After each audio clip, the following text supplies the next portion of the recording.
अस्सलामुअलैकुम स्टूडेंट्स, कैसे हैं आप? आवाज़ आ रही है आपको?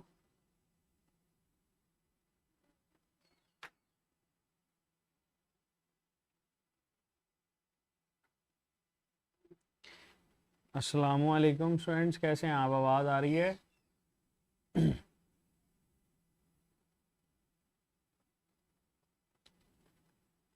अदरीस बेटे, मैं ठीक ठाक। आप सुनाएं, कैसे हैं आप?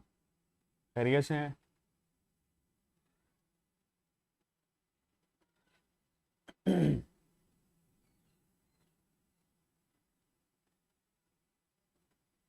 और कैसे हालात हैं आपके मौसम के?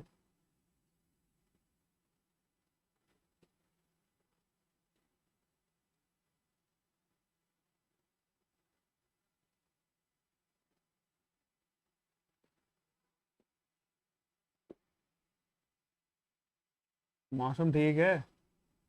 जीत की खुशी है? किस जीत की खुशी है भाई? मैं ठीक ठाक भाई, अल्हम्दुलिल्लाह।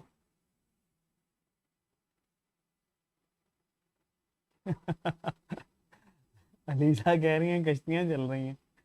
चले। पेशावर में तो बहुत बारिशें हो रही हैं। हाँ, इधर लाहौर में भी बहुत ज़्यादा बारिश हो रही है।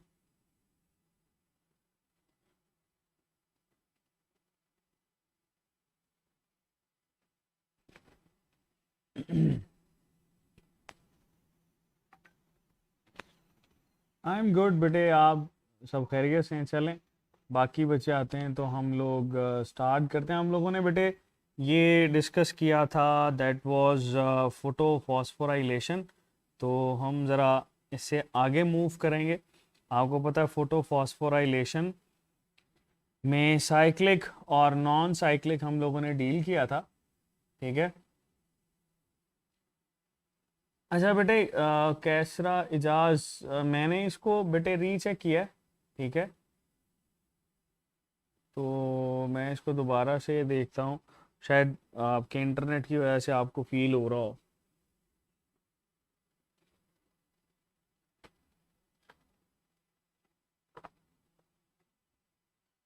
चलें, स्टार्ट करते हैं बेटे। हमारे पास है डार्क रिएक्शन।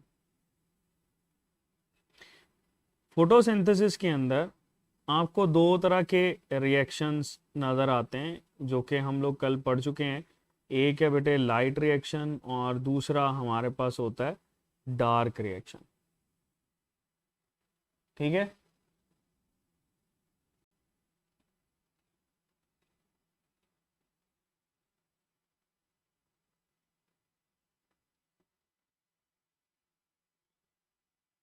बेटे साइक्लिक में एटीपी प्रोड्यूस होता है।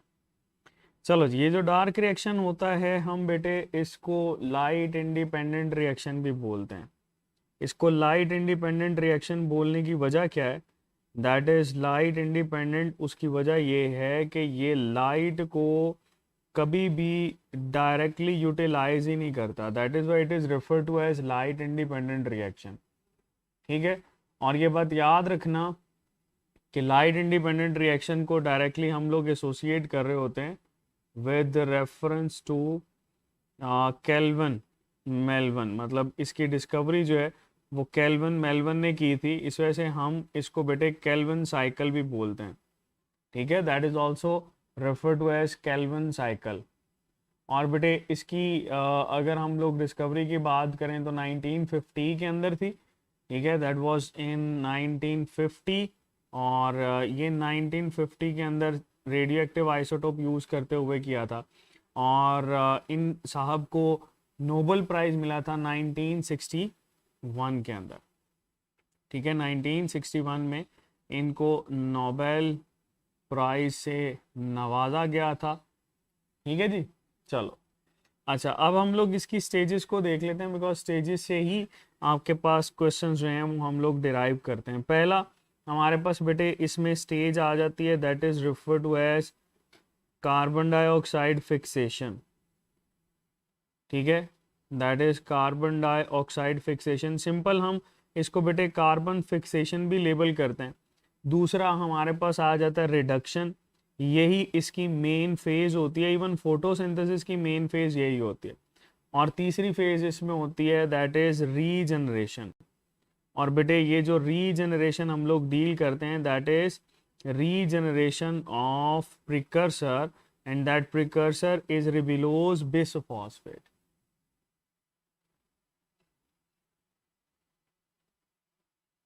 ठीक है, तो बेटे ये हमारे पास तीन फेजेस हैं जिनको हम लोग डील कर रहे होते हैं। ओके चलो, बाद में हम लोग देखेंगे कि इसमें कौन कौन सी चीज़ किस किस तरह से आपके पास रिलेट करती है, तो उसको मेंशन करेंगे। देखो बेटे, हमारे पास ना ये जो जितना भी प्रोसेस होता है ये सारा का सारा बेटे हो रहा होता है स्ट्रोमा के अंदर, और स्ट्रोमा में आपको पता है रिबिलोज बिसफॉस्फेट मौजूद होता है। स्ट्रोमा में क्या मौजूद होता है? रिबिलोज बिसफॉस्फेट। रिबिलोज बिसफॉस्फेट जो है बेटे, शोएब बेटे ये कर लें, इसके बाद आपको लास्ट पे केमियोस्मोसिस के बारे में एक कलेक्टिवली हम लोग डिस्कस करेंगे, क्योंकि यही केमियोस्मोसिस जो है वो हमें उधर भी नज़र आती है माइटोकॉन्ड्रिया के अंदर।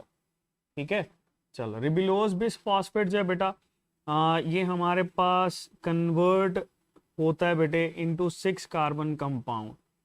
तो सपोज हम यहाँ पे कार्बन डाइऑक्साइड को डील करते हैं,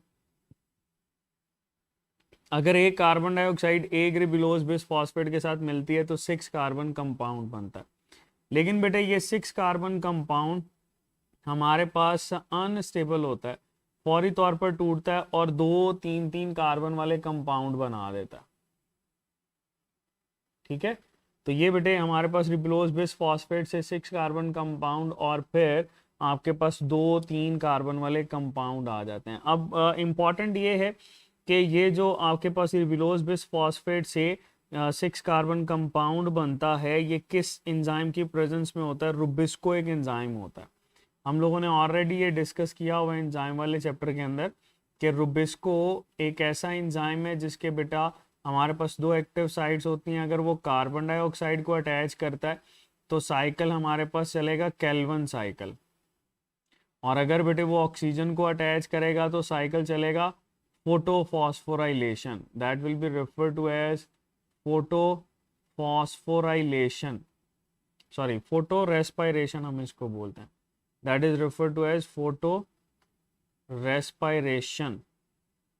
ठीक है, तो ये आपके पास 2 प्रोसेसेस हमारे पास चल रहे होते हैं जो कि अगर कार्बन डाइऑक्साइड को फिक्स करेगा तो हम बेटे इसको बोलेंगे रुबिस्को कार्बोक्सिलेज।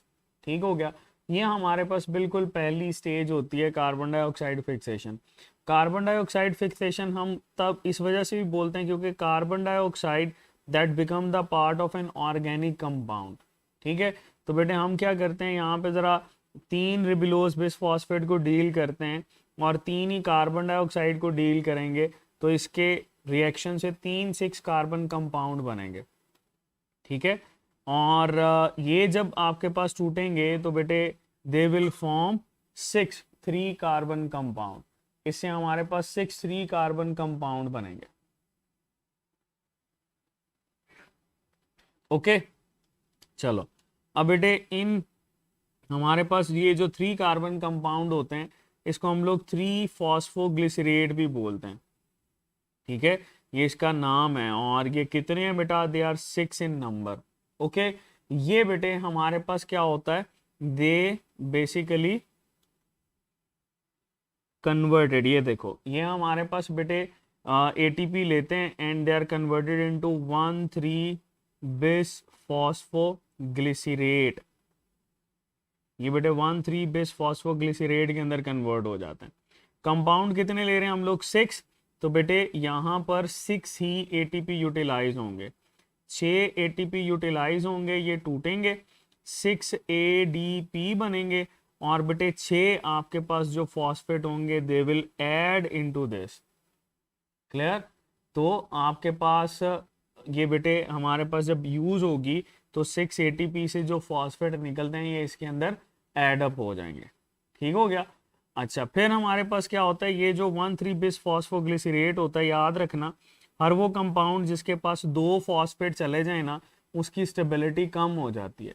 तो ये स्टेबिलिटी कम होने की वजह से यहाँ से एक फॉस्फेट निकालता है, जैसे ही फॉस्फेट निकालता है that is converted into glyceraldehyde 3 phosphate, ये बेटे हमारे पास ग्लिसरैल्डिहाइड 3 फॉस्फेट के अंदर कन्वर्ट हो जाता है, ठीक है, that is converted into glyceraldehyde 3 phosphate.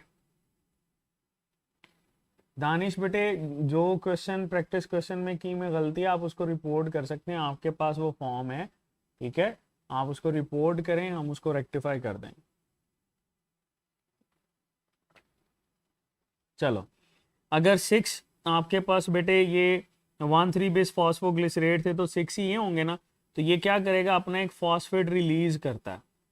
तो बेटे जैसे ही ये फॉस्फेट रिलीज करता है तो ये फॉस्फेट की जगह पे आ जाता है हमारे पास NADPH का हाइड्रोजन। NADPH जो होता है ये NAD के अंदर या NADP के अंदर कन्वर्ट होता है और हाइड्रोजन बेटे इसका ऐड होगा और फॉस्फेट रिलीज हो जाएगा, ठीक है। कितने फॉस्फेट रिलीज होंगे, 6 फॉस्फेट रिलीज होंगे और 6 ही हाइड्रोजन बेटे इसमें ऐड हो जाएंगे। इस वजह से हम यहाँ पर 6 NADPH जो है वो मेंशन करते हैं, जिससे 6 NADP बनेंगे। ओके, तो ये बेटे हमारे पास ग्लिसरैल्डिहाइड 3 फॉस्फेट, और यहाँ से बेटे जब हम लोग फर्दर डील करते हैं तो इस रिएक्शन से आपके पास क्या होता है, G3P जो है वो 5 बच जाते हैं यहाँ पर, ठीक है। एक G3P जो है वो हम यहाँ पे बाहर निकालते हैं, that is the product of this, ठीक है। और ये जो रिमेनिंग 5 हैं बेटे ये हमारे पास कन्वर्ट होते हैं, they are converted into 5 carbon compound, ठीक है। तो देखो हम लोग यहाँ पर लिखते हैं कि ये G3P, कितने G3P हैं, 5 हैं। ये G3P बेटे हमारे पास कन्वर्ट होते हैं रिबिलोज फॉस्फेट के अंदर, और रिबिलोज फॉस्फेट से ये फिर कन्वर्ट हो जाते हैं रिबिलोज बिस फॉस्फेट के अंदर। अब ये कहाँ पर कैसे क्यों हो रहा होता है इसको हम लोग देखेंगे, ठीक है जी। तो बेटे ये याद रखना कि यहाँ पर हमारे पास ये 3 रिबिलोज फॉस्फेट। अच्छा, अब ये बहुत आसान सा है, पहले तो इसकी प्रोडक्ट देखो ना, इसकी प्रोडक्ट जो है बेटे ये हमारे पास G3P है ना, जो कि क्या है, शुगर है, दैट इज अ शुगर, ठीक है। G3P को हम लोग बोलते हैं शुगर, ये हमारे पास शुगर है। अब यही शुगर बेटे आपके पास कन्वर्ट हो जाती है डिफरेंट प्रोडक्ट्स के अंदर। हम ये कहते हैं कि इसकी प्रोडक्ट में कार्बोहाइड्रेट्स, इसकी प्रोडक्ट में अमाइनो एसिड्स या प्रोटीन्स को ऐड कर सकते हैं, और इसकी प्रोडक्ट में आप लोग फैटी एसिड्स को भी ऐड कर रहे होते हैं। तो इन शॉर्ट ये तीनों तरह के ही मॉलिक्यूल्स बनाता है। कौन, ये G3P। अच्छा, अब ये 5G3P जो है ये बेटे आपके पास रिबिलोज फॉस्फेट के अंदर कन्वर्ट होगा। कैसे, ये 3 कार्बन वाला कंपाउंड है ना, और रिबिलोज आप लोगों ने पढ़ा था बेटे that is a 5 carbon compound. तो ये देखो हम फर्ज कर लेते हैं 1 2 3, ठीक है। ये पहला 3 कार्बन वाला कंपाउंड, ये दूसरा 3 कार्बन वाला कंपाउंड, ये बेटे तीसरा 3 कार्बन वाला compound, and that is 4 3 carbon वाला compound, and there is 5 3 carbon वाला कंपाउंड। आप लोगों ने जाइलोज पढ़ा होगा, आप लोगों ने ग्लूकोहेप्टोज पढ़ा होगा, ठीक है, आप लोगों ने बेटे सीडोहेप्टिलोज पढ़ा होगा। तो ये सारी चीजें हम यहाँ पर डील कर रहे होते हैं,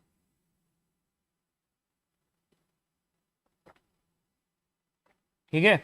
देखो होता क्या है बेटा, जब ये दोनों आपस में मिलते हैं ना तो इन दोनों के आपस में रिएक्ट करने से क्या होगा, 6 कार्बन वाला कंपाउंड बनेगा। तो यहां पर बना लेते हैं 1 2 3 4 5 और 6, ठीक है। यहाँ पे फॉस्फेट, यहाँ पे फॉस्फेट, ये एंजाइमेटिक रिएक्शन होता है। अच्छा, एक और जब इसमें ऐड होगा, यानी कितने यूटिलाइज हो जाएंगे, 3। जब तीसरा आप इसमें ऐड करने लगोगे ना बेटा तो एक फॉस्फेट यहाँ से रिलीज होगा, और ये आपके पास 7 8 और 9 आगे फॉस्फेट लग जाएगा। तो पहला ये जो 5 कार्बन वाला कंपाउंड होगा ये सेपरेट हो जाएगा, इसी को हम लोग बोलते हैं रिबिलोज फॉस्फेट। यानी हमारे पास एक 5 कार्बन वाला कंपाउंड या रिबिलोज फॉस्फेट सेपरेट हो गया, बाकी हमारे पास कितने बचे, 4 कार्बन वाला कंपाउंड, 1 2 3 और 4। बाकी बेटे इसके साथ ये भी 6 मिलेंगे तो टोटल 10, और ये 10 जो है बेटे 2 के अंदर डिवाइड होंगे, तो आपके पास बेटे वो भी रिबिलोज फॉस्फेट एंड देन रिबिलोज फॉस्फेट। कितने रिबिलोज फॉस्फेट बने, 3 रिबिलोज फॉस्फेट बनेंगे। तो ये 3 रिबिलोज फॉस्फेट हम लोगों ने यहाँ पर डील किए। ये बेटे रिबिलोज फॉस्फेट फिर क्या करते हैं, आपके पास 3 एटीपी और यूटिलाइज करते हैं। एडीपी फॉस्फेट ऐड होगा, कितने, 3 कर रहे हैं, और बेटे आपके पास ये सारा का सारा जो है वो फिर रिबिलोज फॉस्फेट के अंदर कन्वर्ट हो जाएगा। ठीक है, तो ये बात याद रखना, आपकी बुक्स के अंदर तो ये इतना ज़्यादा डिटेल में नहीं है, ना ही हम लोग इसको डिस्कस करते हैं, लेकिन ये बात ज़रूर है कि ये आपके पास बेटे इसमें रिएक्शन के अंदर क्यों आपके पास यूज़ हो रहा होता है, किस तरह से कन्वर्जन होती है, इसी वजह से इसको मल्टीपल रिएक्शन बोलते हैं। आपके पास यहां से सवाल नहीं आते, तो सवाल कहाँ से आते हैं देखते हैं। पहले इसको ज़रा क्लासिफाई कर लेते हैं बेटे। हमारे पास ये 3 फेजेज हैं, पहली, दूसरी और तीसरी। ये है जी कार्बन डाइऑक्साइड फिक्सेशन, ठीक है। दूसरी है बेटे हमारे पास रिडक्शन, और तीसरी है बेटे हमारे पास रीजेनरेशन। 3 फेजेज आ गए, ठीक है। अच्छा, अगर वो सवाल पूछेगा मोस्ट इंपॉर्टेंट फेज कौन सी है, तो रिडक्शन जो है बेटे दैट इज मोस्ट इंपॉर्टेंट, क्योंकि इसी के अंदर ही आप लोग मैक्सिमम रिएक्शंस को देखते हो। ठीक है, अगर वो आपसे पूछता है कि कार्बन डाइऑक्साइड फिक्सेशन का सबस्ट्रेट कौन सा है, तो कार्बन डाइऑक्साइड फिक्सेशन का सबस्ट्रेट होगा रिबिलोज फॉस्फेट। ज़रा ऊपर चलो, हम लोग ऊपर चलते हैं, और इसमें बेटे ये हमारे पास कार्बन डाइऑक्साइड फिक्सेशन को डील कर रहे हैं ना, तो ये जो कार्बन डाइऑक्साइड फिक्सेशन होती है, यहाँ पर आपके पास आता है इसका सबस्ट्रेट। तो इसका सबस्ट्रेट हमारे पास क्या होगा, इसका सबस्ट्रेट होता है बेटे रिबिलोज बिसफॉस्फेट। और अगर आपसे पूछा जाए इसकी प्रोडक्ट क्या होती है, तो इसकी प्रोडक्ट आपने बतानी है there is a 3 carbon compound, ठीक है, 3 कार्बन कंपाउंड। फिर रिडक्शन के अंदर हम लोगों ने पढ़ा मैक्सिमम एनर्जी यूटिलाइज होती है, और रिबिलोज फॉस्फेट के अंदर बेटे ये आपके पास रीजेनरेट हो जाता है। सो दैट इज समथिंग जो कि हम बेटे इसके साथ ऐड कर रहे होते हैं। हाँ, सवाल आपके पास कहाँ पर बनता है, सवाल ये बनता है भाई कि ये जो आपके पास पूरा का पूरा रिएक्शन है ना, इसमें एटीपी कितने यूज होते हैं, इसमें NADPH कितने यूज होते हैं, इसमें कार्बन डाइऑक्साइड कितने यूज होते हैं। So we will discuss that one, कि आपके पास भाई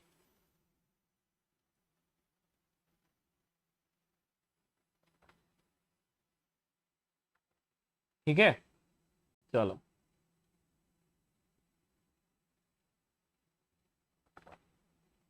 दो फॉस्फेट बेटे, ये जो हमारे पास इरफान कुरैशी, 2 फॉस्फेट जो निकलेंगे ना, वो 2 फॉस्फेट आपके पास रिलीज हो जाएंगे, ठीक है, वो 2 फॉस्फेट रिलीज हो जाएंगे। ओके, चलो ये देखो आपके पास बेटे बड़ा सिंपल सा, हम लोगों ने पहले भी डिस्कस किया था, 3 2 और 1।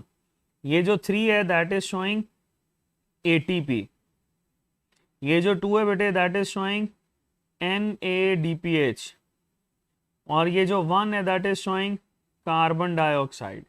ठीक है, अगर वो कहता है हमारे पास कि भाई 5 कार्बन डाइऑक्साइड फिक्स हुए हैं, 5, तो 5 कार्बन डाइऑक्साइड फिक्स होंगे, इसको 3 के साथ मल्टीप्लाई करोगे 15 ATP आएंगे, यानी उसमें केल्विन साइकिल के दौरान कितने ATP यूटिलाइज हुए, 15। NADPH की बात करेगा 2 के साथ मल्टीप्लाई करोगे तो 10, और 1 के साथ मल्टीप्लाई करोगे तो कार्बन डाइऑक्साइड आ जाएगा। ओके, तो बेटे ये हम लोग यहाँ पर डील कर रहे होते हैं, ये वो वाला पॉइंट है जहां से क्वेश्चन बनते हैं, आपने इसको डील करना है मेनली, ठीक है। अच्छा, अगर हम यहाँ पर डील करें कि भाई वो आपके पास यूज कर रहा है, सपोज लेट्स से वो कहता है जी आपके पास भाई 7 कार्बन है, ठीक है, वो फिक्स हुए हैं, या 7 कार्बन डाइऑक्साइड फिक्स हुए हैं, तो एटीपी कितने यूटिलाइज होंगे, 21 एटीपी यूटिलाइज होंगे। अगर ये NADPH की बात करेगा तो 14 NADPH बेटे इसमें यूटिलाइज होंगे, ठीक है, और 7 कार्बन डाइऑक्साइड बेटे इसमें यूटिलाइज होंगे, ठीक है। तो ये बेटे आपके पास कार्बन डाइऑक्साइड, NADPH और ATP को डील करता है। चलो बिल्कुल बेटे अली, हम दोबारा से डिस्कस कर लेते हैं। देखो अगर वो कहता है जी हमारे पास ना 8 कार्बन फिक्स किए हैं आपने, फर्ज कर लो हम यहाँ पर लिखते हैं 8 कार्बन, 8 कार्बन फिक्स हुए। अगर 8 कार्बन फिक्स होते हैं बेटे, तो 8 कार्बन फिक्स होने से हमारे पास कितने एटीपी केल्विन साइकिल के अंदर यूज करोगे, बताओ। यहां पर क्या 8 कार्बन फिक्स कर रहे हो, ठीक है, या 8 कार्बन वाली फर्ज करो वो ये कहता है कि शुगर बनती है। जी जी निम्रा बेटे, ये बात बिल्कुल सही है, फिक्स्ड नहीं होते, वेरी करते हैं, हमेशा वो बताएगा कि कितने कार्बन फिक्स हैं। हाँ बिल्कुल सही है, वही बताएगा। अब देखो वो कहता है ना 8 कार्बन की फिक्सेशन या 8 कार्बोनिल शुगर बनती है, इट मीन्स 3 के साथ मल्टीप्लाई करो, आपके पास एटीपी कितने आएंगे, 24 एटीपी। 2 के साथ मल्टीप्लाई करो, कितने आएंगे, 16 NADPH, ठीक है। सो दैट इज समथिंग जो कि बेटे आपके पास क्वेश्चन बनता है जिसको हम लोग रिलेट करते हैं, हो जाएगा। चलो कोई भी, अब इससे आप लोग जो है ना कोई भी क्वेश्चन को पिक कर सकते हो रिगार्डिंग केल्विन साइकिल। सो ये बड़ा इंपॉर्टेंट है हमारे पास, तो आपने बेटे क्या करना है, इसको याद रखना है, ठीक है। मतलब 3 2 1, 3 के साथ लिखोगे ATP, 2 के साथ लिखोगे NADPH, ठीक है, और 1 जो है बेटा ये हमारे पास कार्बन को शो कर रहे हैं, दे आर शोइंग कार्बन। चलो आगे चलते हैं। हमारे पास बेटे हम लोग पहले रेस्पिरेशन को डील करेंगे, फिर लास्ट पे ना केमियोस्मोसिस सबकी ही ऐड कर लेंगे। वैसे केमियोस्मोसिस आपको LMS के ऊपर भी वो काफ़ी अच्छी जो है वो मौजूद है, अगर आप देखना चाहते हैं तो वहाँ पर भी देख सकते हैं, नहीं तो हम यहाँ पर तो डिस्कस कर ही रहे हैं बेटे। रेस्पायरेशन, रेस्पायरेशन जो है ये बेटे आपके पास इस वजह से इम्पॉर्टेंट होता है क्योंकि हर सेल को जो एनर्जी रिक्वायर्ड होती है ना बेटे, वो हमारे पास यही फिनोमिना देता है। ये पढ़ा हुआ है आपने, रेस्पायरेशन जो है ये बायोकेमिकल प्रोसेस है, और बेटे उसी से ही आपके पास ये एनर्जी आती है। And this respiration reaction can further be classified into 2 types, ठीक है, ऑन द प्रेजेंस और एब्सेंस ऑफ ऑक्सीजन। मतलब हम बेटे इसको एरोबिक भी लेबल कर रहे होते हैं। एरोबिक तब लेबल करेंगे जब बेटे हमारे पास ऑक्सीजन रिक्वायरमेंट है।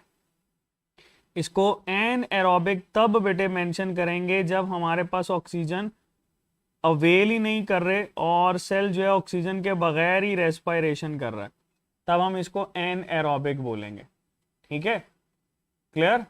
अच्छा, ये जो एन एरोबिक होती है दैट इज ऑल्सो बेटे रेफर टू एज फर्मेंटेशन, इसको हम लोग फर्मेंटेशन भी लेबल करते हैं। यही बेटे फर्मेंटेशन जो है ये हमारे पास फर्दर क्लासिफाई होती है 2 कैटेगरीज के अंदर upon the basis of product.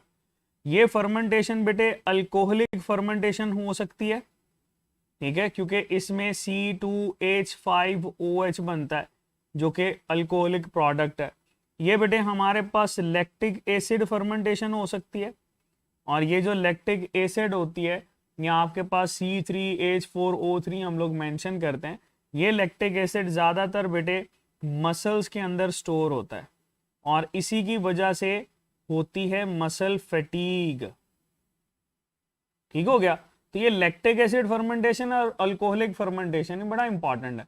अच्छा मुझे ये बताओ कि ये जो हमारे हार्ट की बात करते हैं, आपका दिल जो है, इस हार्ट के मसल में मसल फटीग क्यों नहीं होती, इसमें फटीग क्यों नहीं होती, बताओ। बताओ भाई, इसमें फटीग क्यों नहीं होती?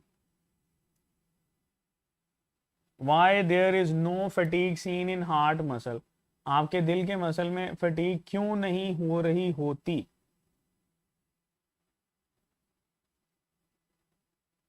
Because they are myogenic. बेटे हार्ट मायोजेनिक ही है, मसल ही है शायान बेटे, ये मसल है। ठीक है, तो इसमें बेसिकली सवाल ये है कि ये एन एरोबिक की तरफ या लैक्टिक एसिड फर्मेंटेशन क्यों शो नहीं करता? सना अब्बासी बिल्कुल सही कह रही हैं, इसमें माइटोकॉन्ड्रिया जो है वो ज़्यादा होते हैं। तो दो चीज़ें बेटे आपने याद रखनी है। एक तो ये इन्होंने जो बताया है कि माइटोकॉन्ड्रिया, हम ऑलरेडी ये डिस्कस कर चुके हैं प्रीवियस लेक्चर के अंदर, कि माइटोकॉन्ड्रिया जो है ये एक तो बेटे इनके नंबर ज़्यादा होते हैं, दूसरा यहाँ पर जो माइटोकॉन्ड्रिया होते हैं उनका साइज बड़ा होता है। नंबर भी ज़्यादा होते हैं और बेटे साइज भी बड़ा होता है। क्लियर? तो ये बेटे आपके पास अल्कोहलिक, और ये मेंशन करते हैं हम लोग लैक्टिक एसिड फर्मेंटेशन को। ओके, चलो हमारे पास ना अगर ये पूछेगा कि ये एरोबिक रेस्पिरेशन ज़्यादा एनर्जी देती है, क्यों? That gives more energy.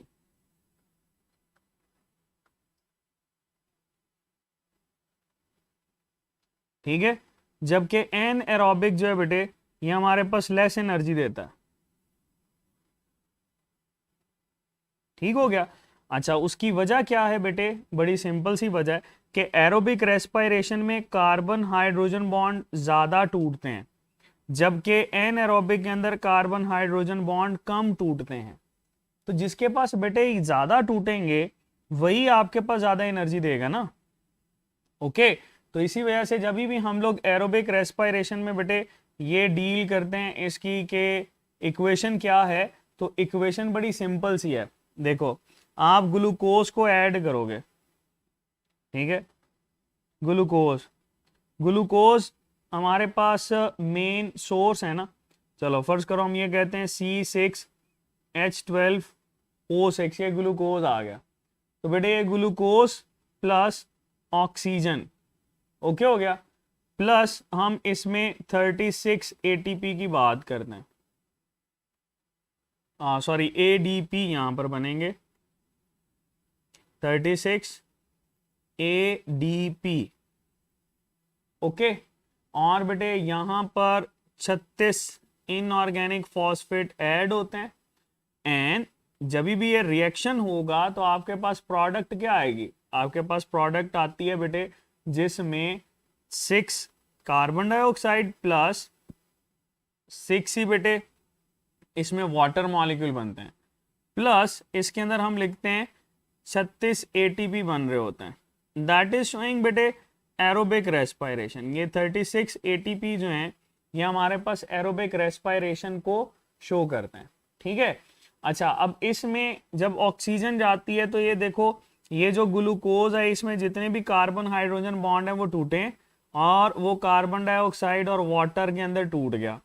अगर वो कार्बन डाइऑक्साइड और वाटर के अंदर टूट रहा है तो इट मीन्स कि वो आपके पास कंप्लीटली उसके बॉन्ड को रिलीज कर रहा है, उसमें से एनर्जी निकाल रहा है, और वही एनर्जी जो है बेटे वो आप लोग यूटिलाइज करते हो।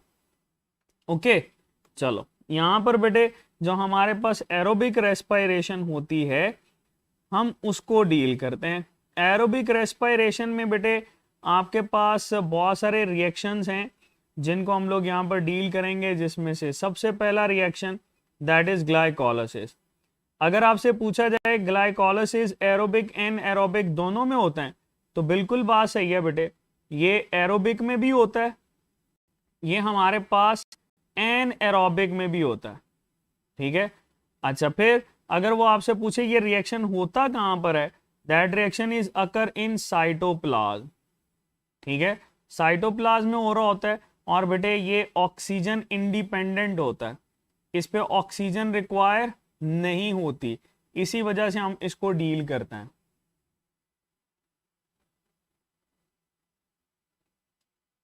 ठीक है जी, चलो अब बेटे ये जो ग्लाइकोलाइसिस है इसके बाद हमारे पास नेक्स्ट आ जाता है लिंक रिएक्शन। इस लिंक रिएक्शन को हम लोग पायरोविक एसिड ऑक्सीडेशन भी बोलते हैं।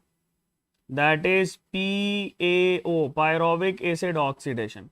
तीसरा बेटे हमारे पास आ जाता है क्रेब्स साइकिल, ठीक है, दैट इज क्रेब्स साइकिल। और चौथा बेटे हमारे पास आ जाता है देयर इज रेस्पिरेटरी चेन, ठीक है, जो कि माइटोकॉन्ड्रिया के अंदर चलती है और वहीं पर केमियोस्मोसिस होती है जो कि एटीपी बनाएगी। ओके, चलो आगे चलते हैं हम लोग। सबसे पहला रिएक्शन है हमारे पास बेटे, दैट इज ग्लाइकोलाइसिस, ठीक है। चलो ग्लाइकोलाइसिस को डील करते हैं। आपको पता है ग्लाइकोलाइसिस को डिफरेंट कैटेगरीज के अंदर भी आप लोग क्लासिफाई कर रहे होते हो, सॉरी स्टेप्स के अंदर। जैसे ये ग्लाइकोलाइसिस है, तो अगर हम इसको स्टार्ट करते हैं तो ग्लाइकोलाइसिस के लिए हम ये भी टर्म यूज करते हैं कि ये 6 कार्बन कंपाउंड जो होता है ये तोड़ता है 3 कार्बन कंपाउंड के अंदर, ठीक है। या हम इसको यूं भी कहते हैं कि ग्लाइकोलाइसिस क्या करती है, ये बेटे ग्लूकोज को तोड़ती है और बना देती है पायरोविक एसिड। पायरोविक एसिड कितने पायरोविक एसिड बनाती है? 2 पायरोविक एसिड। ये रिएक्शन कहाँ पर है? ग्लाइकोलाइसिस को ही बेटे हम लोग ये जस्टिफाई करते हैं, ठीक है। अगर ग्लाइकोलाइसिस की फेजेस को आप लोग देखोगे तो बेटे 2 फेजेस आती हैं, जिसमें पहली फेज जो होती है that is known as preparatory phase. ये हमारे पास बेटे प्रेपरेटरी फेज कहलाती है। दूसरी फेज जो है वो हमारे पास कहलाती है दैट इज ऑक्सीडेटिव फेज। तो चलो पहले हम लोग प्रेपरेटरी फेज को देखते हैं। प्रेपरेटरी फेज के अंदर बेटे जो मेन कंपोनेंट है सबस्ट्रेट है दैट इज ग्लूकोज, ठीक है। ये हमारे पास आ गया ग्लूकोज। नाउ दिस ग्लूकोज जो है ये बेटे हमारे पास कन्वर्ट होता है ग्लूकोज 6 फॉस्फेट के अंदर। ये कन्वर्ट हो गया किसमें? Glucose is converted into glucose 6 phosphate के अंदर। अब मुझे ये बताओ कि ग्लूकोज को ग्लूकोज 6 फॉस्फेट के अंदर कन्वर्ट करने के लिए एंजाइम रिक्वायर होगा? बिल्कुल होगा बेटे। हम उस एंजाइम को क्या बोलेंगे? That enzyme will be refer to as hexokinase. ये बेटे हमारे पास कहलाएगा हेक्सोकाइनेज, 6 कार्बन वाला। ज्यादा स्पेसिफिक करोगे तो इसको बेटे ग्लूकोकाइनेज भी बोलेंगे। और ये क्या कर रहा है? ये बेटे यहाँ पे एटीपी यूटिलाइज कर रहा है। एटीपी तोड़ेगा, यहाँ से बनेगा एडीपी और फॉस्फेट जो है बेटा ये इसमें ऐड हुआ, तभी आपके पास ग्लूकोज 6 फॉस्फेट बना है, ठीक है। तो ये बात याद रखना। अब ग्लूकोज 6 फॉस्फेट जो होता है बेटा ये हमारे पास कन्वर्ट हो जाता है फ्रुक्टोज 6 फॉस्फेट के अंदर, that is converted into fructose 6 phosphate के अंदर, ठीक है।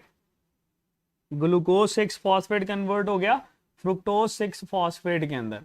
तो बेटे ये बताओ कि ये हमारे पास यहाँ पर कोई एंजाइम रिक्वायर्ड होगा? बिल्कुल होगा। और उस एंजाइम को क्या बोलेंगे? Phospho hexose kinase, sorry isomerase, क्योंकि ये आइसोमर्स बन रहे हैं ना, आइसोमेरेज हो गया। और यहां पर हम लोग फर्दर जब डील करते हैं तो यही फ्रुक्टोज 6 फॉस्फेट बेटे आपके पास कन्वर्ट हो जाता है फ्रुक्टोज 1,6 बिस फॉस्फेट के अंदर। फ्रुक्टोज 1,6 बिस फॉस्फेट के अंदर बेटे कन्वर्ट हो जाता है।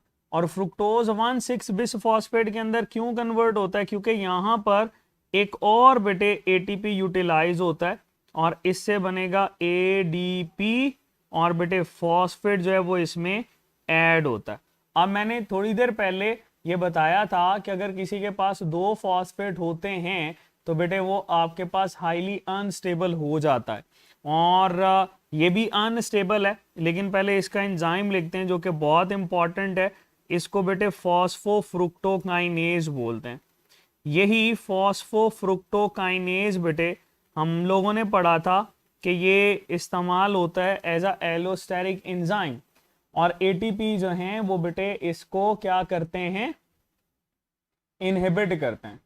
ठीक है, चलो ये फ्रुक्टो 1,6 फॉस्फेट जो होता बेटा ये हमारे पास हाईली अनस्टेबल है।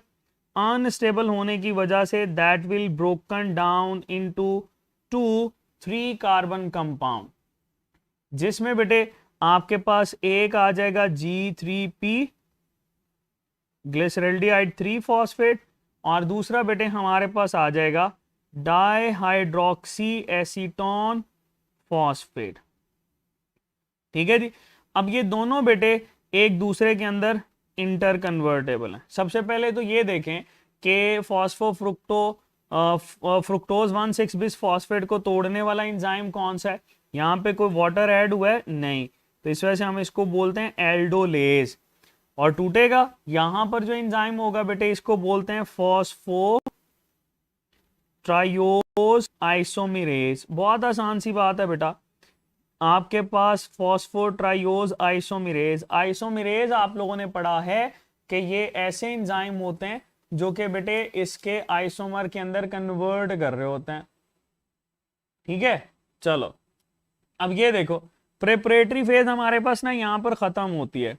हम ये इसको ऐड कर सकते हैं कि प्रेपरेटरी फेज, अगर स्पेसिफिकली प्रेपरेटरी फेज की बात करें तो ये जो आपके पास ग्लूकोज होता है ये सबस्ट्रेट होता है किसका, प्रेपरेटरी फेज का।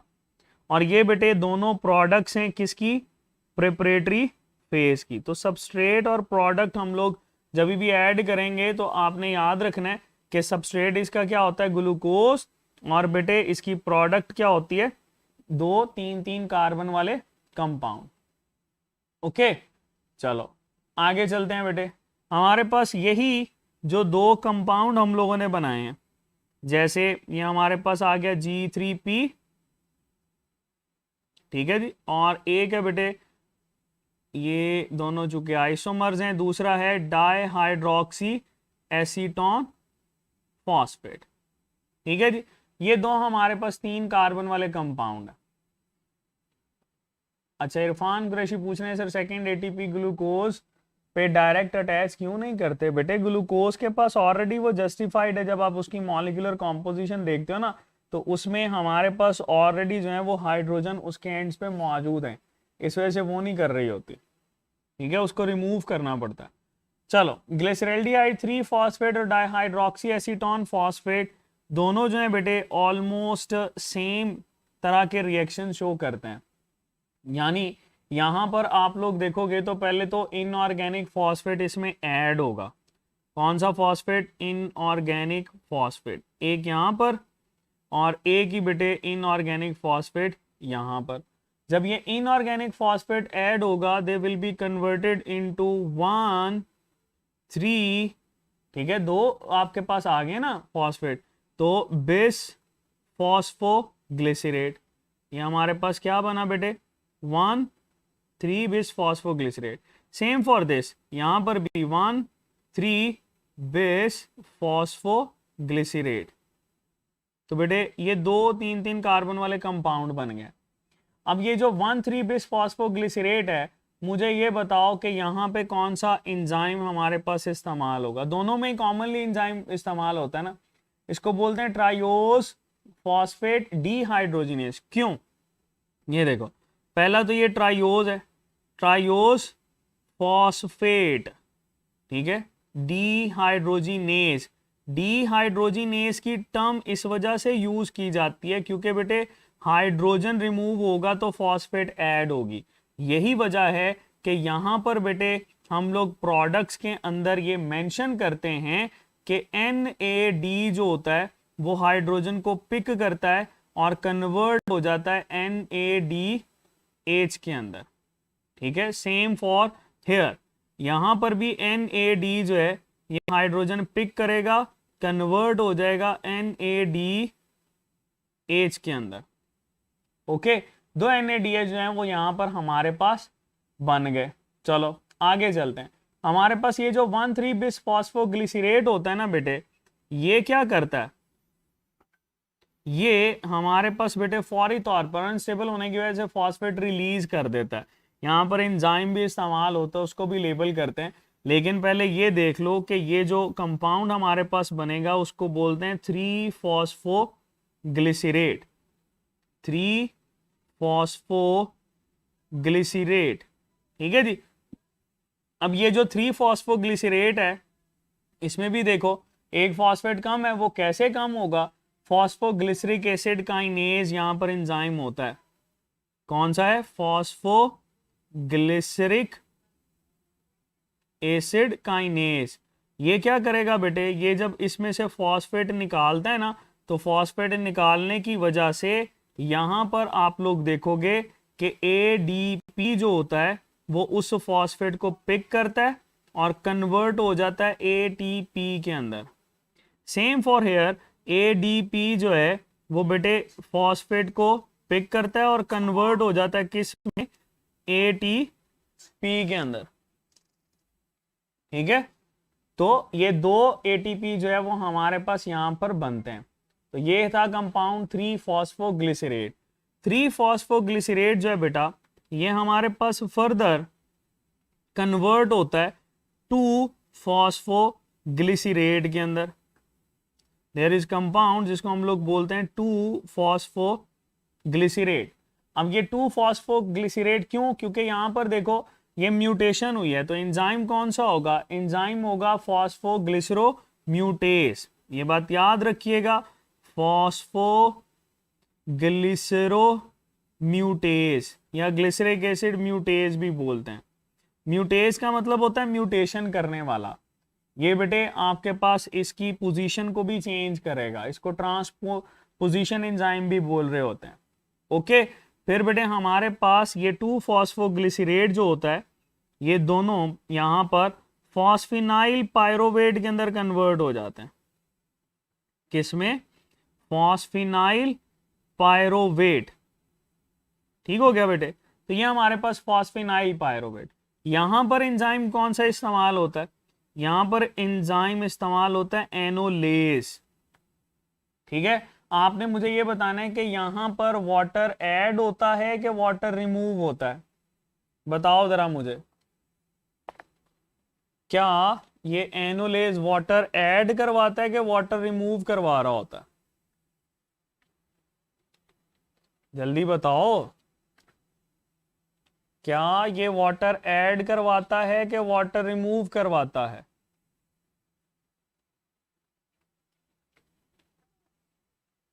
अच्छा जी, ज्यादातर बच्चे कह रहे हैं कि वाटर रिमूव करवाता है, और बिल्कुल हम इसी बात को मान लेते हैं, रिमूव करवाता है। इस वजह से हम यहाँ पर डिहाइड्रेशन भी मेंशन करते हैं, या removal of water molecule. Same for here, removal of water molecule. अब बेटे ये फॉस्फिनाइल पायरोवेट जो होता है that is converted into pyruvate. Same for here, ये भी बेटे पायरोवेट। तो पायरोवेट एंड प्रोडक्ट होती है हमारे पास किसकी? ग्लाइकोलाइसिस की। ठीक है, that is the end product of glycolysis. यहां पर कौन सा एंजाइम होगा? यहां पर होता है पायरोवेट काइनेज। अब ये बेटे पायरोवेट काइनेज फॉस्फेट ग्रुप को रिमूव करवाएगा ना, तो ADP उस फॉस्फेट को पिक करेगा और बेटे कन्वर्ट हो जाएगा ATP के अंदर। सिमिलरली यहां पर भी ADP उसको पिक करेगा और कन्वर्ट हो जाएगा ATP के अंदर। अब मुझे ये बताओ कि यहां पर कितने बेटे हमारे पास ATP बने हैं? बताओ कितने ATP बने हैं? अगर हम इसकी बात करें ग्लाइकोलाइसिस की, तो ग्लाइकोलाइसिस के अंदर बेटे आप लोगों ने याद रखना है कि ये जो ग्लाइकोलाइसिस है इसके अंदर ATP प्रोडक्शन जो होती है, वो टोटल ATP जो प्रोड्यूस हो रहे होते हैं दे आर 4 इन नंबर। ठीक है, अच्छा अगर इसमें ATP यूटिलाइजेशन की बात करें, ATP यूटिलाइजेशन या ATP यूज्ड, वो होते हैं 2। अगर हम यहाँ पर नेट ATP की बात करें, ठीक है, मतलब हम यहाँ पर नेट ATP प्रोडक्शन की बात करते हैं, तो टोटल कितने थे? 4। माइनस कर दोगे बेटा यूज्ड, तो 4 में से माइनस करो 2 को, बाकी क्या बचता है 2, यानी ये नेट एटीपी प्रोडक्शन जो है ग्लाइकोलाइसिस के लिए वो आपके पास 2 एटीपी आएगा। और ये बात याद रखना, यहाँ पर जितने भी एटीपी हम लोग डील कर रहे होते हैं ना, वो सारे के सारे बेटे एटीपी होते हैं कौन से वाले, सबस्ट्रेट लेवल फॉस्फोराइलेशन से बनने वाले। ये बन रहे होते हैं सबस्ट्रेट लेवल फॉस्फोराइलेशन। ये बात याद रखिएगा, मैं यहाँ पे लिख भी देता हूँ कि ग्लाइकोलाइसिस के अंदर एटीपी जो फॉर्मेशन होती है ये सारी की सारी बेटे कौन सी है, that is because of substrate level phosphorylation. ठीक है, सबस्ट्रेट लेवल फॉस्फोराइलेशन से बेटे ये आपके पास बन रहे होता है। ठीक है, और उस वाला रहे बिल्कुल सही कह रही हैं, इसके साथ 2 NADH भी बनते हैं, वो हमने बिल्कुल स्टार्ट में ऑफ ऑक्सीडेटिव फेज या पे ऑफ फेज में पढ़ा है। ठीक हो गया, चलो आगे चलते हैं बेटे। नेक्स्ट जो हमारे पास रिएक्शन चल रहा होता है वो कौन सा रिएक्शन है बेटे, ग्लाइकोलाइसिस की एंड प्रोडक्ट हमारे पास आ गई पायरोवेट। ठीक है, और ये पायरोवेट जो है ये माइटोकॉन्ड्रिया के अंदर एंटर होगा। ठीक है, वहीं पर लिंक रिएक्शन चलेगा, वहीं पर लिंक रिएक्शन चलेगा, और ये हमारे पास या तो लिंक रिएक्शन कहलाता है, अगर लिंक रिएक्शन आप इसको नहीं बोल सकते तो बेटे ये हमारे पास मेंशन किया जाता है पायरोविक, यहाँ पे लिख देते हैं पायरोविक एसिड ऑक्सीडेशन। इसको बेटे पायरोविक एसिड ऑक्सीडेशन भी बोलते हैं। ठीक है, ये कहाँ पर रिएक्शन होता है, ये रिएक्शन होता है माइटोकॉन्ड्रिया में।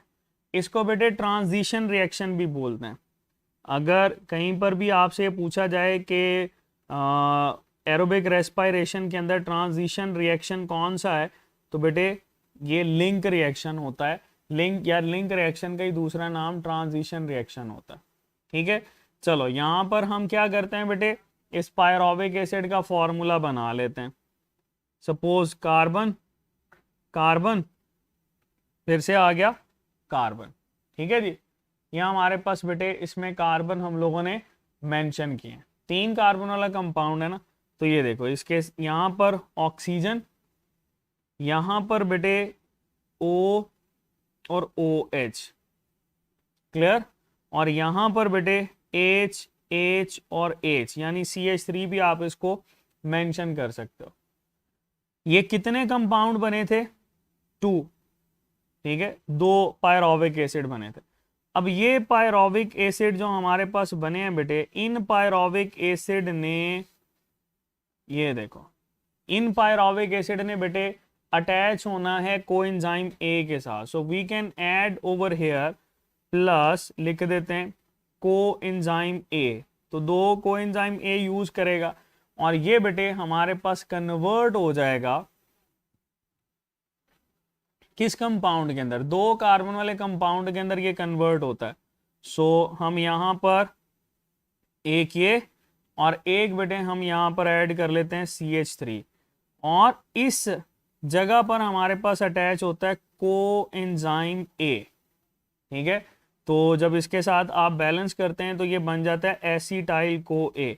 This compound will be refer to as acetyl coenzyme A. Acetyl co A बना।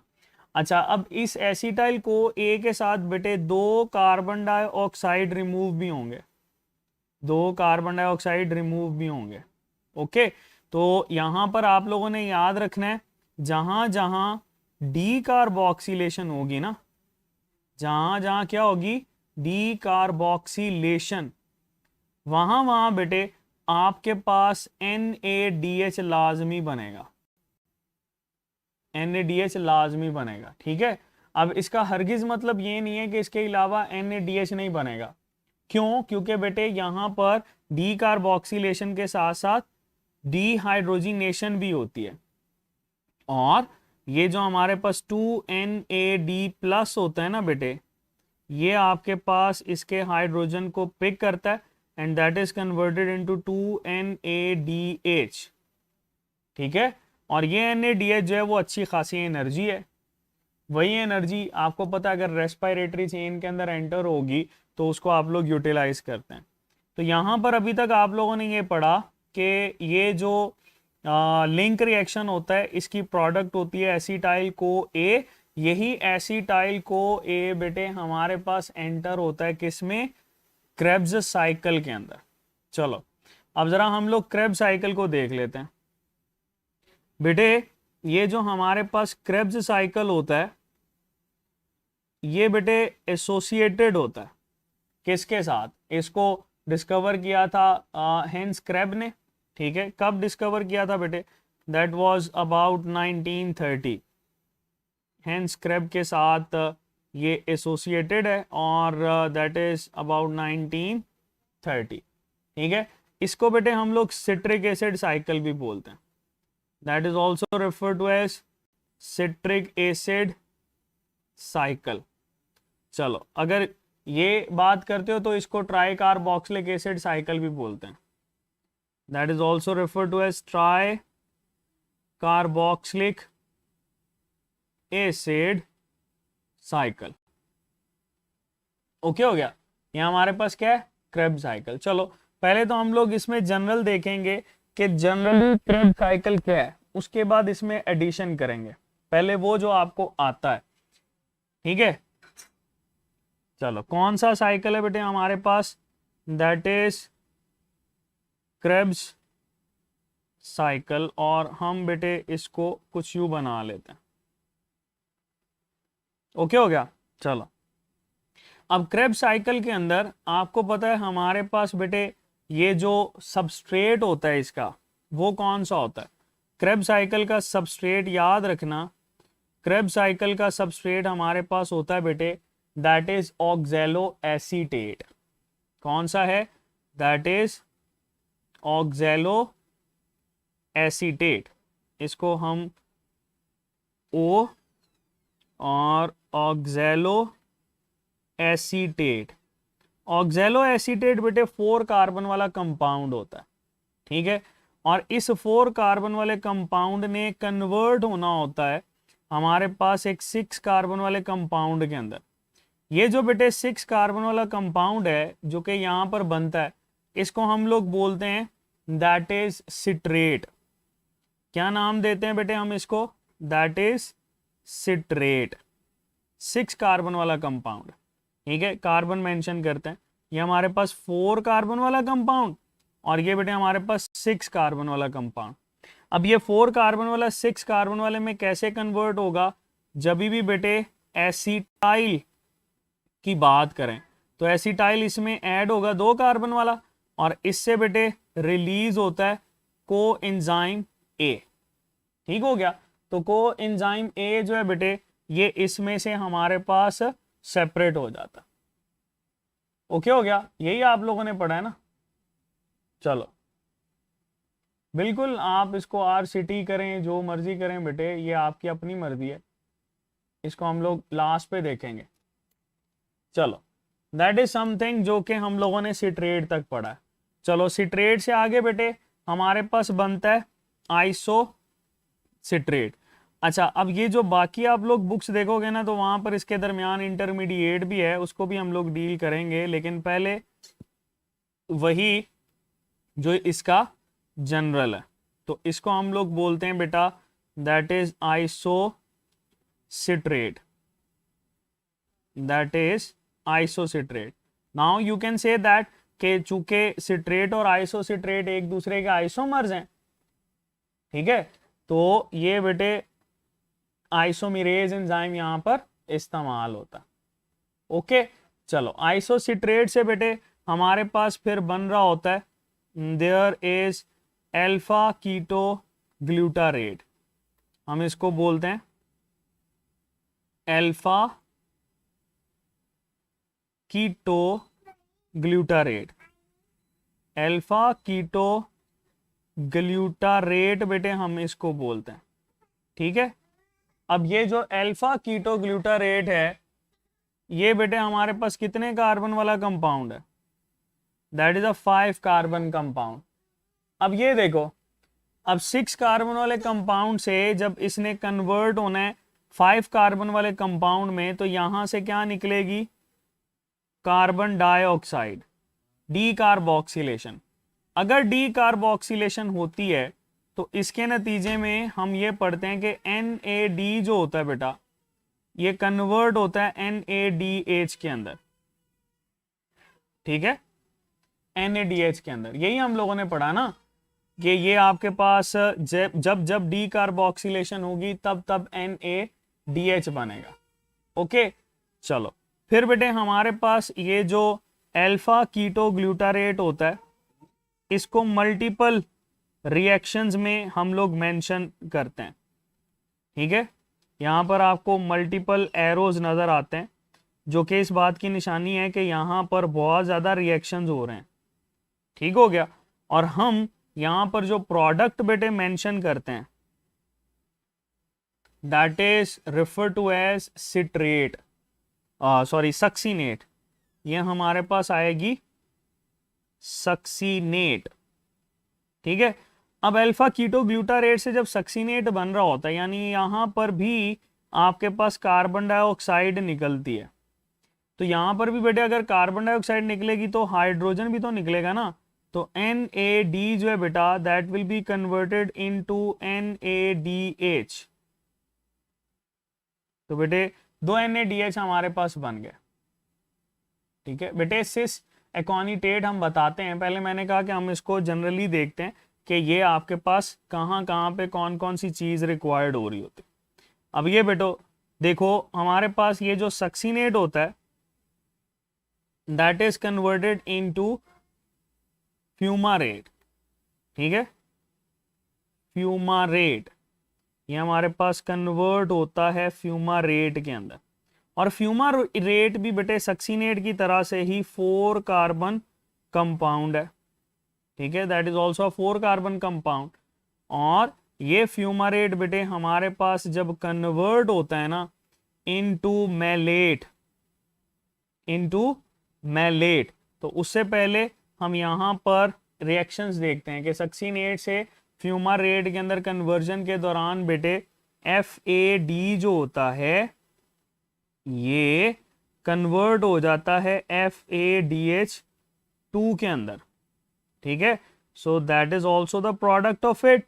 और बेटे यहां पर फिर हम मेंशन करते हैं मैलेट को, तो ये आपके पास मैलेट से फिर ऑक्सैलो एसीटेट, जब ये आपके पास कन्वर्ट होता है तो यहां पर भी बेटे हमें नजर आता है कि एक और NAD जो होता है that is converted into NADH। लेकिन बेटे यहां पर डी कार्बोक्सिलेशन नहीं हुई, ठीक है। तो ये एक ओवरऑल पिक्चर हम यहां पर बनाते हैं।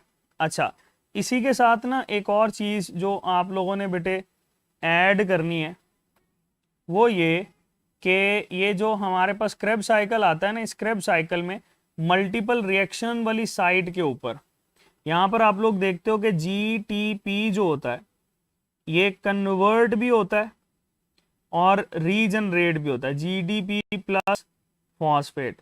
और इसके दौरान बेटे यहाँ पर एक ATP बनता है। ये जो ATP की प्रोडक्शन बेटे यहाँ पर हो रही होती है, इसको बोलते हैं सबस्ट्रेट लेवल ATP फॉर्मेशन, ठीक है। चलो ये हमारे पास बेटे आ जाता है सबस्ट्रेट लेवल ATP फॉस्फोराइलेशन। और सबस्ट्रेट लेवल जो ATP फॉस्फोराइलेशन होती है, ये मैंने एक और जगह पर बताई, दैट इज बेटे एट द लेवल ऑफ, कहाँ पर पढ़ा था, ग्लाइकोलाइसिस के अंदर, ठीक हो गया। चलो अब हम लोग देखते हैं कि इसमें एडिशन कौन कौन सी आप लोग कर सकते हैं। तो आपको पता है कि जब भी ये साइकिल चलेगा तो इस साइकिल के अंदर बहुत सारे रिएक्शंस चल रहे होते हैं, ठीक है। उन रिएक्शंस में एक तो सिट्रेट और आइसोसिट्रेट के दरमियान में सिस एकोनिटेट बनता है, ठीक है। तो हम यहां पर इंटरमीडिएट लिख रहे हैं सिस एकोनिटेट, ठीक है। ये देखो, ये हमारे पास जो 6 कार्बन का कंपाउंड है ना सिट्रेट, ये सिस एकोनिटेट के अंदर बनता है और फिर कन्वर्ट हो जाता है आइसोसिट्रेट के अंदर।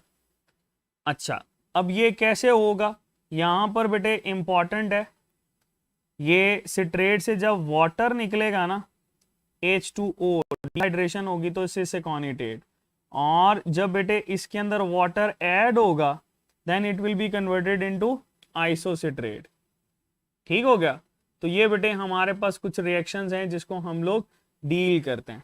एक और वाटर मॉलिक्यूल आप लोगों ने ऐड करना है, वो बेटे फ्यूमारेट से जब हम लोग मैलेट को बना रहे होते हैं ना, तो यहां पर भी वाटर को हम लोग डील कर रहे होते हैं। ओके हो गया। चलो एक और टर्म आप लोगों ने पढ़ी थी, दैट इज बेटे सक्सिनाइल को ए। तो सक्सिनाइल को ए जो है हम उसको मेंशन कर लेते हैं यहां पर। ये सक्सिनाइल को ए बेटा ये यहां पर ऐड भी होगा सक्सिनाइल की जगह पर, और फिर कोएंजाइम ए जो है वो यहां पर बाद में रिलीज भी हो जाता है। सो दैट इज बेटे क्रेब्स साइकिल, जो कि हमारे पास एनर्जी प्रोडक्शन के लिए यूज होता है।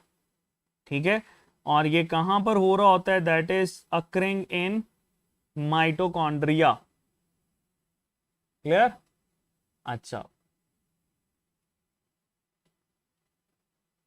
सबस्ट्रेट लेवल बेटे ये आपके पास एक टेबल बना हुआ है, उसमें जब हम लोगों ने डील किया था ना, अगर आपके पास एलएमएस पे हैं तो वहां पर हम लोगों ने इसको डील किया था कि ये आपके पास रिएक्शन बनाता है। जैसे ग्लाइकोलाइसिस के अंदर सबस्ट्रेट लेवल है, आपके पास ये क्रेब साइकिल के ऊपर सबस्ट्रेट लेवल होती है। ठीक है, चलो आगे चलते हैं। हमारे पास बेटे लास्ट पे आ जाती है रेस्पिरेटरी चेन। ठीक है, देयर इज रेस्पिरेटरी चेन।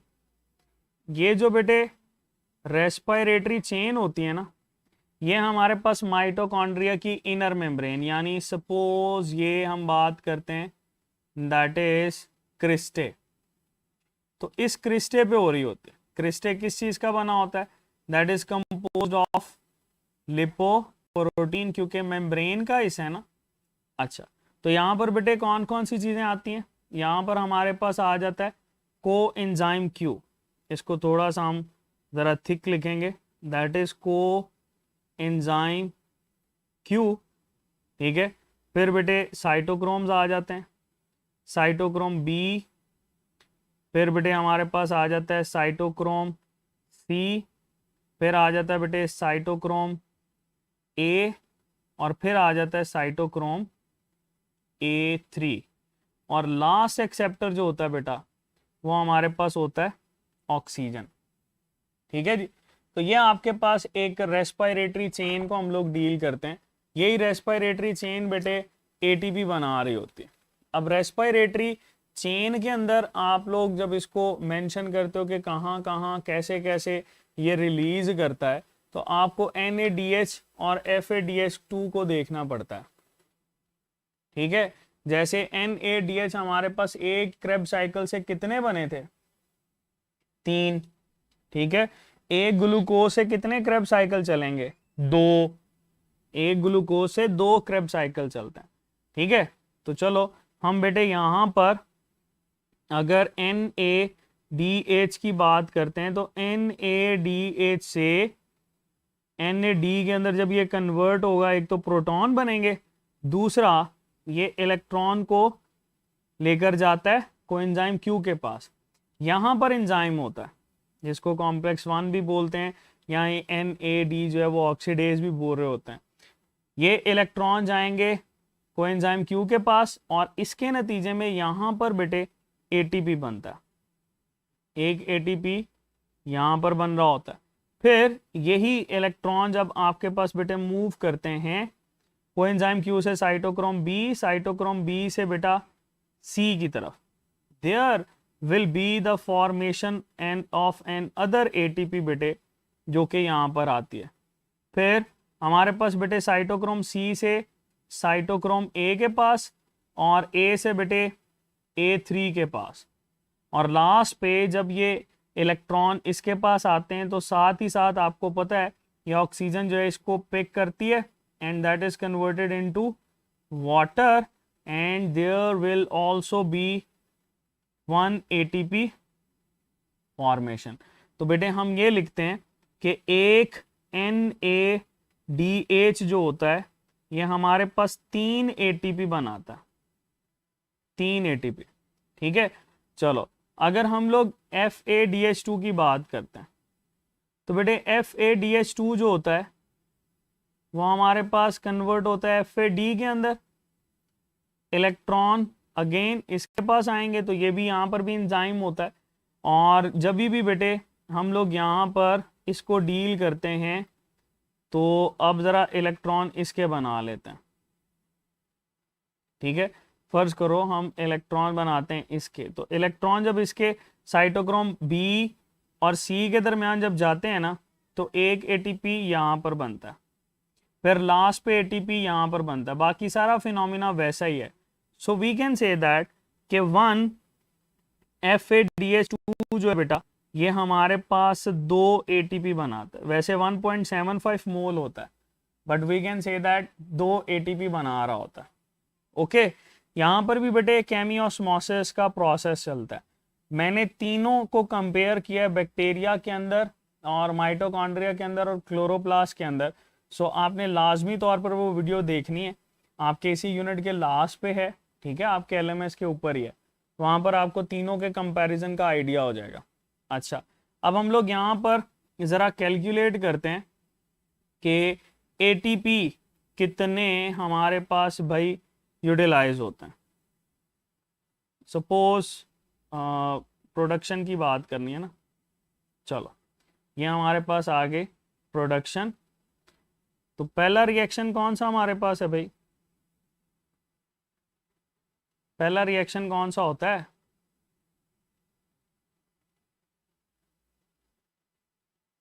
बताओ पहला रिएक्शन कौन सा है?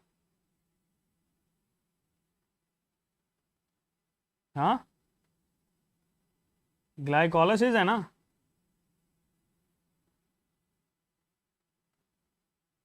चलो डील करते हैं। हमारे पास बेटे ये जो फर्स्ट रिएक्शन है दैट इज ग्लाइकोलाइसिस। ठीक है जी, सेकेंड रिएक्शन कौन सा होता है बेटा? इसको हम लोग बोलते हैं लिंक रिएक्शन। ये बेटे आपके पास पायरोविक एसिड ऑक्सीडेशन भी, और थर्ड हमारे पास आ जाता है क्रेब्स साइकिल। ठीक है, लास्ट पे हम लोग करेंगे इसको टोटल। चलो इसको भी ज़रा कर लेते हैं।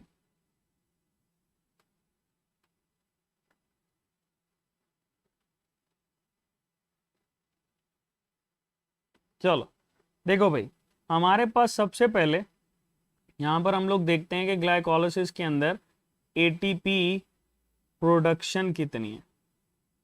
ठीक है, और ये जो ATP प्रोडक्शन है इसकी जगह पे बेटे आप ये भी ऐड कर सकते हो सबस्ट्रेट लेवल ATP या सबस्ट्रेट लेवल फॉस्फोराइलेशन, या बेटे हम इसको क्या बोलते हैं, सबस्ट्रेट लेवल फॉस्फोराइलेशन। तो बताओ ग्लाइकोलाइसिस के अंदर हमारे पास भाई कितने ATP बनेंगे? 4 ATP बनते हैं। बिल्कुल सही कह रहे हैं आप, यहाँ पर बेटे 4 ATP बनते हैं। लिंक रिएक्शन के अंदर कोई ATP बनता है नहीं। एक क्रेब साइकिल में हमारे पास बेटे एक ATP बनता है, तो हम एक ग्लूकोज को डील कर रहे हैं तो 2 ATP बनेंगे। तो टोटल सबस्ट्रेट लेवल फॉस्फोराइलेशन से कितने ATP बने? Answer will be 6। ठीक है, आगे चलते हैं। हमारे पास बेटे नेक्स्ट हम लोग डील करते हैं कि जो ऑक्सीडेटिव फॉस्फोराइलेशन से आपके पास ATP बनते हैं, ये ATP प्रोडक्शन कौन सी है? Oxidative phosphorylation. ठीक है, यहाँ पर लिख लो ऑक्सीडेटिव फॉस्फोराइलेशन। ये जो ऊपर हम लोगों ने पढ़ी है रेस्पिरेटरी चेन के अंदर, ठीक है। यहाँ पर देखो बेटे ग्लाइकोलाइसिस के अंदर ऑक्सीडेटिव फॉस्फोराइलेशन में आप लोगों ने कितने एटीपी पढ़े थे, NADH, सॉरी आपने 2 NADH पढ़े थे ना। तो वो 2 NADH जो हैं आपके पास जब इस चेन के अंदर एंटर होते हैं तो 3-3 एटीपी देने चाहिए ना। तो ग्लाइकोलाइसिस से माइटोकॉन्ड्रिया के अंदर मूव करते हुए एक एक एटीपी यूटिलाइज होता है। उस यूटिलाइजेशन को हम बाद में देखते हैं, फिलहाल 3 के साथ मल्टीप्लाई करोगे तो 6 एटीपी आ जाएंगे। ठीक है, चलो लिंक रिएक्शन की बात करते हैं। लिंक रिएक्शन में भी आपके पास 2 NADH हैं और बेटे यहां पर भी 6 एटीपी आ जाएंगे। क्रेब साइकिल के अंदर NADH 2 अगर साइकिल चलेंगे तो 6 NADH और बेटे 3 के साथ मल्टीप्लाई करो तो 18 एटीपी। ठीक है, 2 FADH2 और बेटे 2 के साथ मल्टीप्लाई करोगे तो 4 ATP। ठीक है, अच्छा अब टोटल करते हैं। यहां पर 18 और 4 कितने हो गए, 22, 22 और 6 28, 28 और 6 कितने हो गए बेटे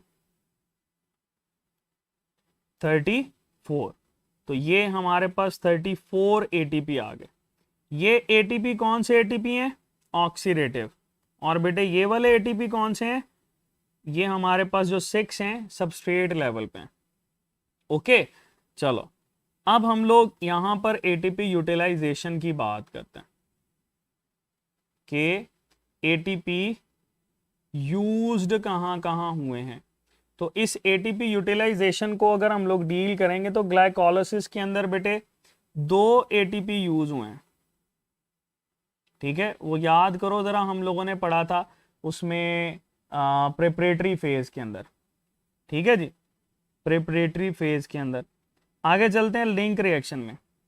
क्या लिंक रिएक्शन में आप लोगों ने कोई एटीपी यूटिलाइज किया, नहीं, no ATP utilization. Kreb cycle के अंदर भी नहीं। चलो हमारे पास बेटे ये 2 आगे एटीपी यूटिलाइज यहां पर ग्लाइकोलाइसिस के अंदर, और इसके ये जो 6 एटीपी है ना, यहां पर भी NADH इसमें यूज होते हुए एंटर होते हुए 2 एटीपी यूज करता है क्रेब साइकिल के अंदर एंटर होते हुए। तो टोटल हमारे पास 4 एटीपी यूज्ड होंगे।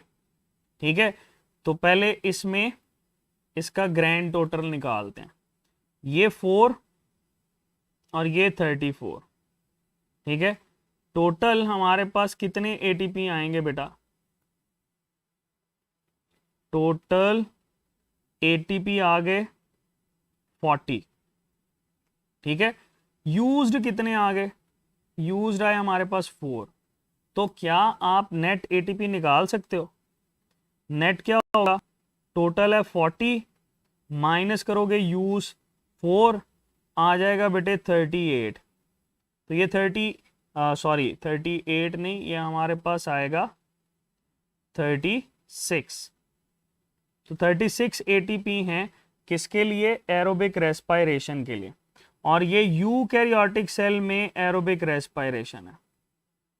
अगर प्रोकैरियोटिक सेल में एरोबिक रेस्पायरेशन देखेंगे तो उसमें बेटे 38 एटीपी होते हैं for prokaryotic cell.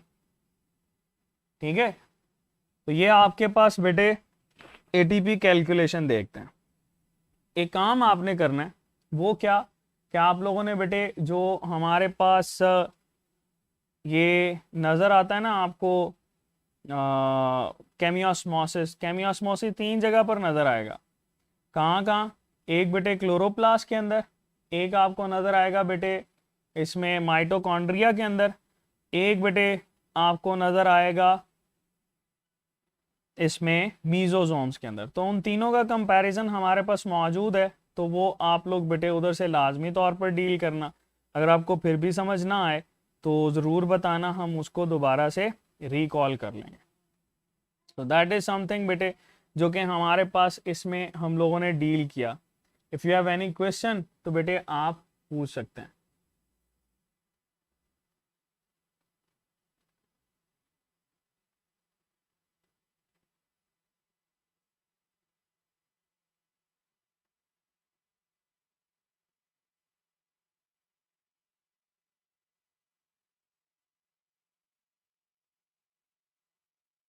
Fate of pyruvate in anaerobic organism, बेटे ये तो आपके पास शुरू में हमने पढ़ा ना, ये देखो आपकी स्क्रीन पे भी अल्कोहलिक और लैक्टिक एसिड फर्मेंटेशन इसमें कन्वर्ट हो जाता है। ठीक है, चलो बाकी यूनिट 3 आपका ये कंप्लीट है। इसको वो लास्ट टॉपिक केमियोस्मोसिस आपने उधर से देखना है बेटे। वो जो शायान मलिक जो NADH हमारे पास ग्लाइकोलिसिस के थे ना, वो NADH हम लोगों ने, ये देखो ये नीचे वही NADH जो है जब आपके पास रेस्पिरेटरी चेन में एंटर होता है ना तो ATP यूटिलाइज करता है। ठीक है, बिल्कुल बेटे, नुजहत बेटे आप सही कह रही हैं कि जो रेस्पिरेटरी चेन होती है उसी को इलेक्ट्रॉन ट्रांसपोर्ट चेन बोलते हैं।